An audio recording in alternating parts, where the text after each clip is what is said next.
समर्थ को नहीं दोष गुसाई।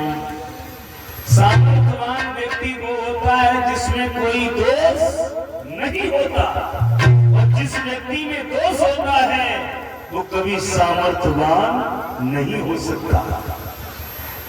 जिस व्यक्ति में दोष है वो सामर्थवान नहीं, और जो सामर्थवान है उसमें कभी कोई दोष नहीं होता।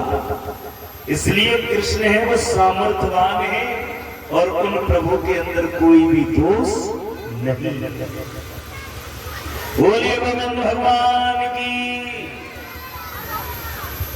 तो सुनो परीक्षित जी, भगवान ने जो वस्त्र चुराए थे वो ये वस्त्र नहीं चुराए जो हम लोग पहने।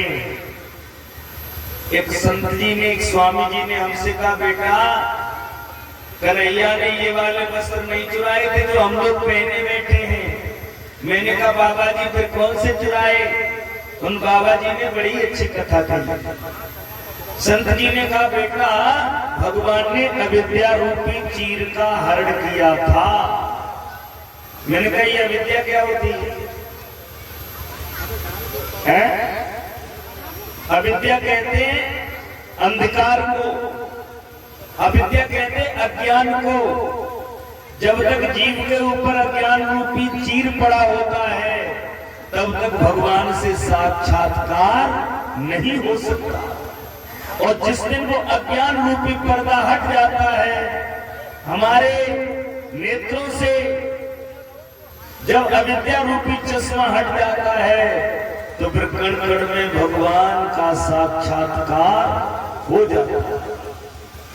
अभी हम आपको देख रहे हैं, आप हमें देख रहे हैं, और यहाँ पर एक काला कपड़ा डाल दिया जाए तो ना आप हमें देख सकते और ना हम आपको देख सकते हैं। कहते हैं इसी शरीर के अंदर आत्मा और परमात्मा का मिलन होता है, और तब तक मिलन नहीं होता जब तक वो अविद्या रूपी चीर बीच में पड़ा रहता है। और जिस दिन अविद्या रूपी चीर हट जाता है उसी दिन आत्मा का परमात्मा से मिलन हो जाता है।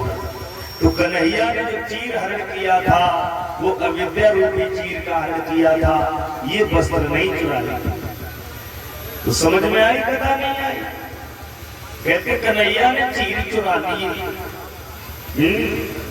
भगवान ने चीर तो चुराए थे मगर चीर नहीं चुराई थी। भगवान ने अविद्या रूपी चीर का हरण किया। बोलिए भक्त भगवान की। अब आगे कथा देखते हैं। 100 रुपए सतीश यादव ग्राम रिखौली के रहने वाले हैं, उनकी तरफ से आए हैं। 50 रुपए अनिल यादव गांव नगला लाले के रहने वाले हैं, उनकी तरफ से। फतेह सिंह यादव 500 रुपए भंडारे में दान कर रहे हैं, 100 रुपए से मैं सम्मानित कर रहे हैं। भगवान से कामना करता हूँ सभी भाइयों को समाज का सम्मान माया से भंडार भरे रखें। एक दिन भगवान श्याम सुंदर ने, देखो कन्हैया की उम्र है ना बढ़ रही है, सियाने होते जा रहे हैं।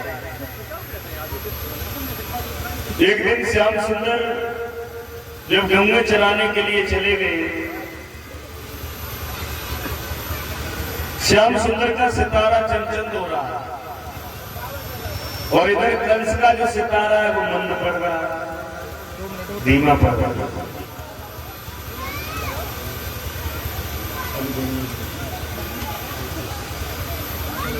इधर कंस की कचहरी लगी हुई है। चलो ये कुछ दानदाताओं के नाम है, उनके नाम सुन लीजिए, उसके बाद बात सुना।